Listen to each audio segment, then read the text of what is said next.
नमस्कार.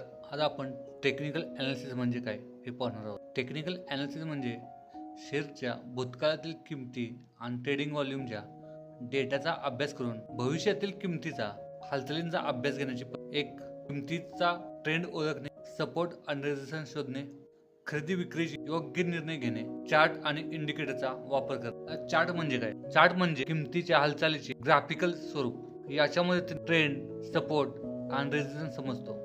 चार्टचे प्रकार बरेच आहेत, जसे की लाईन चार्ट, बार चार्ट आणि कॅन्डलस्टिक चार्ट. टेक्निकल ॲनालिसिसमध्ये वापरले जाणारे घटक. टेक्निकल ॲनालिसिसमध्ये विविध टूल्स आणि इंडिकेटरचा वापर केला जातो आणि किमतीचा अभ्यास केला जातो. चार्ट पॅटर्न जसं की head and shoulder, double top, double bottom, triangle हे चार्ट पॅटर्न. ट्रेंड लाईन हे ओळखण्यासाठी वापरले स्टॉकचा किंवा मार्केटचा ट्रेंड कोणत्या दिशेला आहे.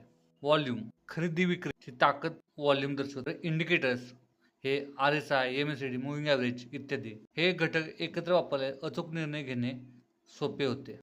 आता टेक्निकल ॲनालिसिसचे फायदे पाहू. शेअर बाजारात यशस्वी होण्यासाठी टेक्निकल ॲनालिसिस अत्यंत उपयुक्त आहे. भविष्यातील किमतीचा अंदाज घेण्यास मदत करते. खरेदी विक्रीची योग्य टायमिंग, जोखीम व्यवस्थापन करता येते. भाव चढ उतारांचा अंदाज घेता येतो. भावना न वापरता तर्कशुद्ध निर्णय घेता येतात. टेक्निकल ॲनालिसिस म्हणजे स्मार्ट इन्व्हेस्टमेंटचा मार्ग, स्मार्ट ट्रेडिंगचा मार्ग.